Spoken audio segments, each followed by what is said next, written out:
James Carter was a self-made businessman, widely recognized for his sharp intelligence and unmatched ability to transform struggling companies into thriving enterprises. Through years of relentless dedication and strategic decision-making, he had built a financial empire that commanded respect. Recently, he had taken an even bolder step, acquiring a controlling stake in a prestigious, well-established bank.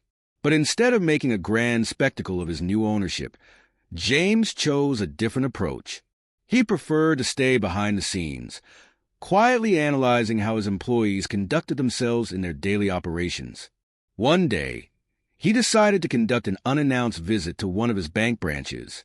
He wanted to see firsthand how customers were treated when the staff had no idea who they were dealing with. To keep his identity a secret, he ditched the expensive suits and instead opted for a casual look, just a simple polo shirt and a pair of jeans. From the outside, he appeared to be nothing more than an average customer walking in off the street.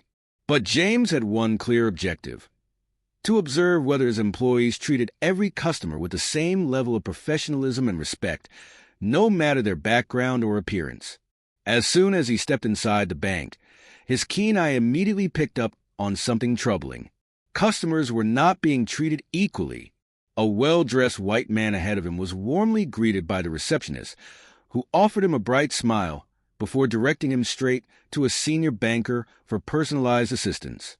It was clear that this man was receiving VIP treatment. However, when James approached the counter, the atmosphere shifted drastically. The receptionist barely even acknowledged his presence. She kept her eyes glued to her computer screen, typing away as if he wasn't standing right in front of her. Several long seconds passed before James finally spoke, his tone calm yet firm. "Excuse me, I'd like to open an account." The receptionist let out an audible sigh, finally lifting her gaze to look at him, but only for a brief, disinterested second. Her expression carried a hint of annoyance as she lazily asked, "Do you even have enough funds for that? We have minimum balance requirements, you know." James raised an eyebrow but remained composed. "That won't be a problem," he assured her. "Could you walk me through the process?" Instead of offering assistance, she simply waved a dismissive hand toward a lower-level banking officer. "Talk to him," she muttered before turning her attention back to her computer. Undeterred, James approached the banking officer, a middle-aged man named Richard. The moment James expressed his interest in opening an account, Richard gave him a slow, scrutinizing look from head to toe, his skepticism evident. "What kind of account are you even looking for?" Richard asked, his tone dripping with doubt. James maintained his polite demeanor. "I'd like to know more about your high-interest savings accounts and investment options." At this, Richard let out a short, mocking laugh. "Look, buddy," he said with a smirk, "those accounts are for people with serious money. Maybe you should start with a basic checking account instead." By now, James could feel the weight of their prejudice pressing down on him. He wasn't being treated as a valued customer. He was being judged solely on his appearance. But he wasn't done yet. He wanted to see just how far this mistreatment would go. "I'd still like to hear about the investment options," he repeated, his tone unwavering. Richard rolled his eyes in frustration. "I don't have time for this. If you're not serious, I have actual clients to attend to." James remained firm. "I am serious," he stated, "but I don't appreciate the way you're speaking to me. Is this how you treat all your customers?" Before Richard could respond, a woman in a sharp business suit approached. She was one of the bank's assistant managers, and she had been watching the interaction unfold from a distance. Finally, she decided to intervene.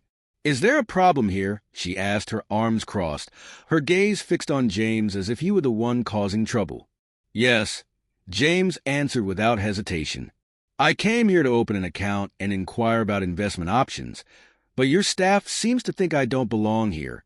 The assistant manager let out a scoff, shaking her head.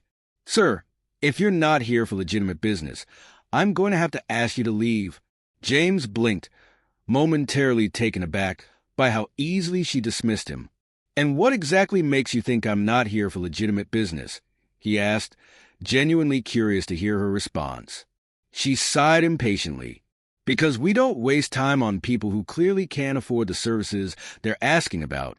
That was the final straw. Without another word, James pulled out his phone and made a quick call. "I need you to come to the bank immediately," he said to the person on the other end.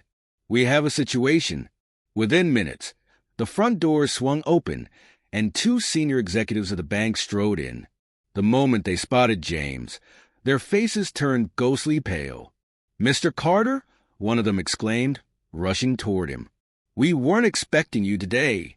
Silence fell over the entire bank. The receptionist, Richard, and the assistant manager all exchanged panicked glances, their arrogance instantly replaced by sheer dread. James turned to face them, his expression calm but resolute. "I came here today to evaluate my team," he stated, his voice carrying the weight of authority. "And unfortunately, some of you have failed miserably." The employees stood frozen, their confidence crumbling in an instant. "This bank stands for fairness, respect, and professionalism," James continued. "If you cannot treat every customer with dignity, then you do not belong here." By the end of the day, the assistant manager and Richard were dismissed from their positions, and the receptionist was given a final warning. The incident served as a powerful lesson to the entire staff. Never judge a person by their appearance, because you never know who they really are.